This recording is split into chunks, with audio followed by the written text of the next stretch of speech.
variety show, in a sense, which has been around since the beginning of radio.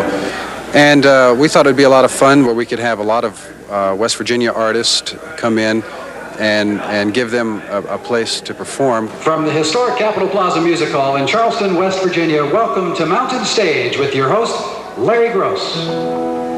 There's a spring in the mountain and it flows down to the town. Mountain Stage is rated one of the top public radio shows in the country. And what makes that extra special is they are from West Virginia. There's a song in my heart, but the rhythm and the melody won't leave me alone. Around the world it's just a simple song. The Mountain Stage Band under the direction of John Kessler. This is what this long line is all about. It's a really nice way to spend a Sunday afternoon, and it's very reasonable, and I like live music.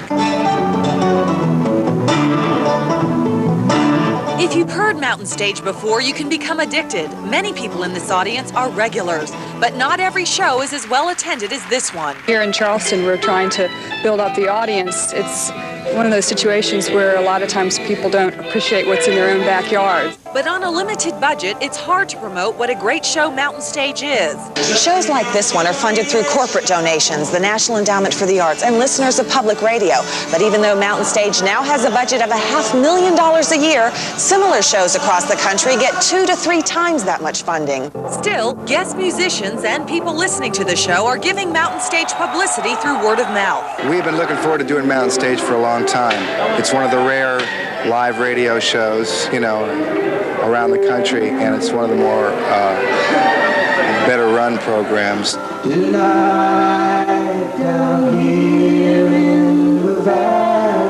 Even though it is ranked one of the top public radio shows in the country, the show's producer says it's important Mountain Stage gets even more national recognition than it does now. We don't hide the fact about where the show comes from.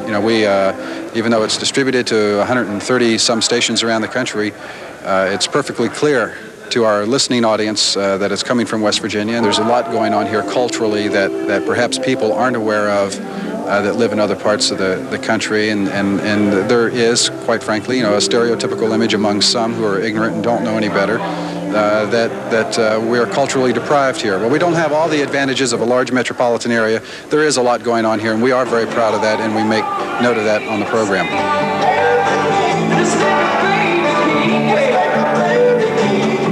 Eileen Abbott, TV 13 Action News, Charleston.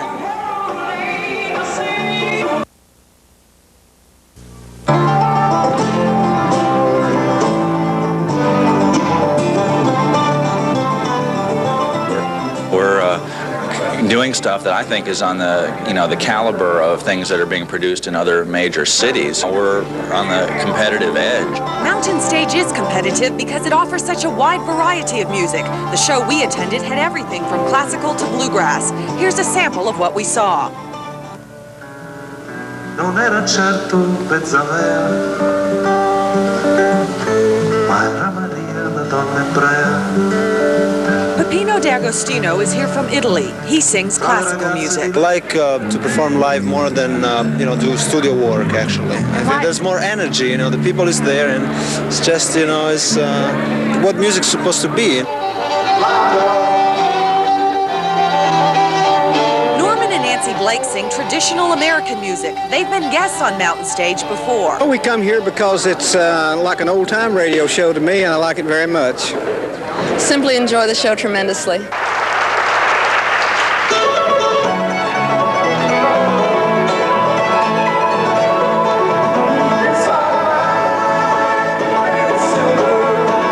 big hit with the audience, the famous Newgrass Revival.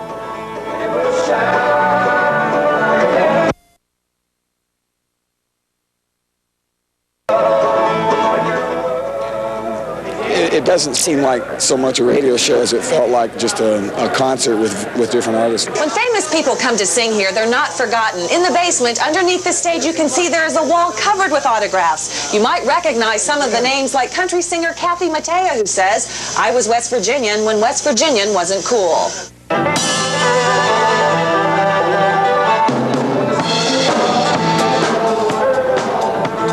And it is the fact the show is produced in West Virginia that makes Mountain Stage proud.